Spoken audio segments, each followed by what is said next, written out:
Bageshwar Tanakpur rail मार्ग संघर्ष समिति बागेश्वर की बागनाथ मंदिर परिसर में बैठक का आयोजन किया गया। बैठक में व्यापार संगठन बागेश्वर ने भी रेल मार्ग संघर्ष समिति को अपना समर्थन दिया और शीघ्र रेल मार्ग निर्माण कार्य नहीं होने पर उग्र आंदोलन की चेतावनी भी दी। बागेश्वर टनकपुर रेल मार्ग के लिए हम बहुत लंबे समय से जैसे संघर्ष करते चले आ रहे हैं। इसमें हमें कई परेशानियों से भी गुजरना पड़ गया है। आज देखो हमें लगभग 20 साल इस आंदोलन को चलाते हुए हो गया है और इसमें हमारे कुमाऊं मंडल की अनदेखी की गई है।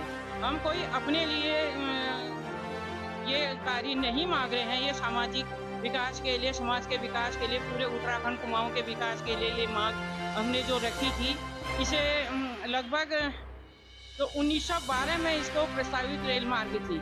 इसे आज तक न प्रधानमंत्री जी ने सुना है, न हमारे सांसदों ने सुना है, न हमारे विधायकों ने सुना है। हमारे जिस समय मोदी जी ने कहा था कि इसे हम नवे रत्न में रखेंगे, बागेश्वर टनकपुर रेल मार्ग हमारा सपना है, लेकिन वो सपना अभी अधूरा क्यों रह गया, सुनसानी क्यों हो गई इस बीच। वहाँ कर्णप्रयाग ऋषिकेश मार्ग के लिए बार बार ज्ञापन वो समाचार आते हैं मीडिया के द्वारा, उसको खूब प्रचारित किया जा रहा है, लेकिन बागेश्वर टनकपुर के लिए सुनसानी क्यों हुई है। जिस समय मोदी जी यहाँ आए थे, पिथौरागढ़ में आए थे, उस समय उनके मुंह से बागेश्वर टनकपुर के लिए एक शब्द नहीं लगा। उस दिन से हमें बहुत निराशा है, हम बहुत निराश हैं उस दिन से। लेकिन इस मार्ग को क्यों रोका गया है, ये जनता के हक के लिए नहीं है, हमारे कुमाऊं मंडल के लिए नहीं है, इस समाज के लिए नहीं है। क्या है क्यों हम कोई अपना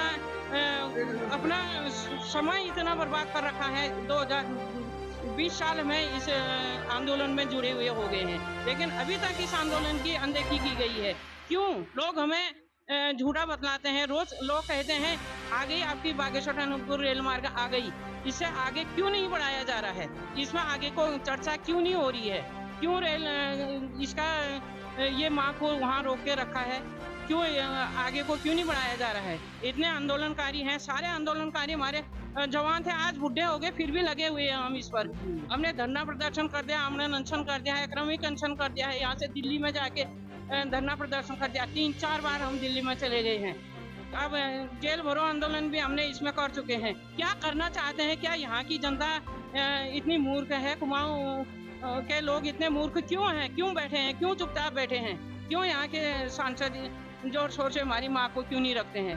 जब तक हमारे बागेश्वर में रेल नहीं आ जाती, इसका उद्घाटन नहीं हो जाता है, तब तक ये हमारा ये आंदोलन चलता रहेगा। असल में देखा जाए तो हमारे जो रेल संघर्ष समिति की ओर से ये जो बैठक आज की गई है, इसमें इसी बात को लेकर लोगों में उत्तेजना है कि लंबे समय से, यहाँ तक कि ब्रिटिश काल से जो रेलवे की योजना स्वीकृत थी बागेश्वर टनकपुर से बागेश्वर तक की, आज तक उसमें एक कदम भी कोई कार्रवाई नहीं हो पाई है। तो ये दुर्भाग्यपूर्ण है। कई बार सर्वे की बात की जा चुकी है, सर्वे पर सर्वे की बात करने के बावजूद भी आज तक हमें केवल अंग्रेजों के समय के लगे हुए निशान ही, जो लाल निशान है, वही दिखाई पड़ते हैं और नई सर्वे का कोई भी ऐसा निशान है। जरूर मानचित्र एक उन्होंने बनाया है, उस मानचित्र के अलावा कोई प्रोग्रेस नहीं है। अभी आप देख रहे हैं कि वंदे भारत ये करके कई रेलवे का हमारे माननीय प्रधानमंत्री जी द्वारा उद्घाटन किया गया, शिलान्यास, और कहीं पर रेलवे स्टेशनों का शिलान्यास किया जा रहा है, लेकिन बागेश्वर रेल मार्ग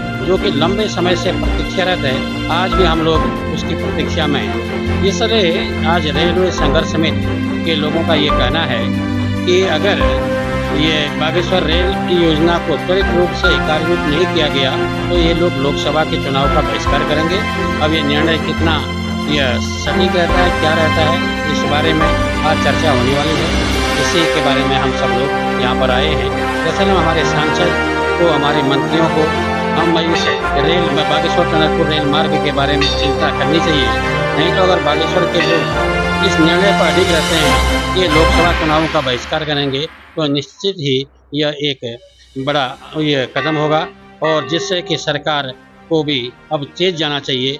नहीं तो कोई भी व्यक्ति कब तक आखिर संघर्ष पे जीता रहेगा, वादों पे ही जीता।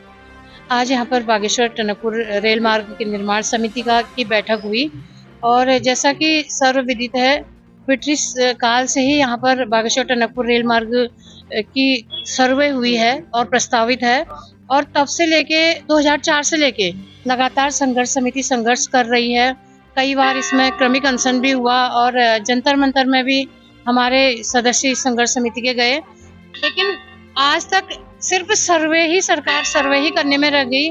जबकि जब भी चुनाव आते हैं, चाहे लोकसभा के हो चाहे विधानसभा के हो, और इसमें घोषणाएं की जाती हैं बड़ी बड़ी, और जैसे ही चुनाव जीतते हैं तो उसके बाद वो अपनी घोषणाएं भी भूल जाते हैं।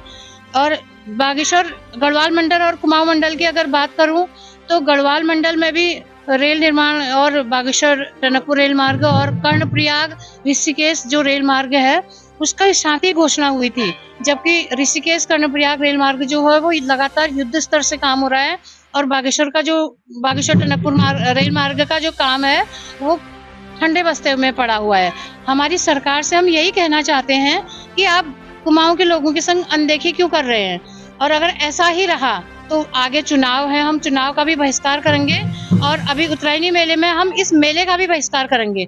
हमारी मांग है कि बहुत जल्दी जो हमारी यहाँ रेल निर्माण को लेके जो हमारा आंदोलन चल रहा है और हमारी मांग पूरी होनी चाहिए, नहीं तो जो भी आंदोलन होगा उसके जिम्मेदार शासन प्रशासन रहेगी।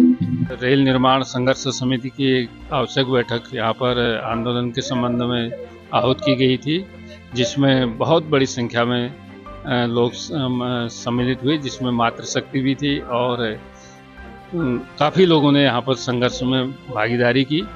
और इसमें ये निर्णय लिया गया कि ये जो आंदोलन 2004 से लगातार चल रहा है, बहुत लंबा आंदोलन हो गया है, इसमें कई बार आश्वासन भी मिल चुके हैं।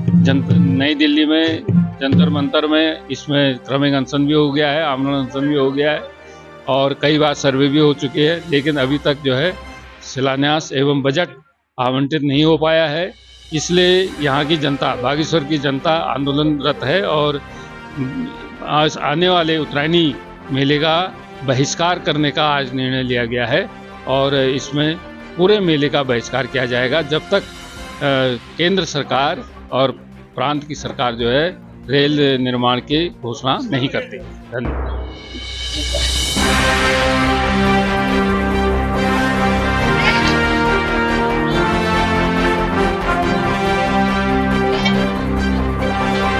पहाड़नामा उत्तराखंड के लिए ब्यूरो रिपोर्ट बागेश्वर।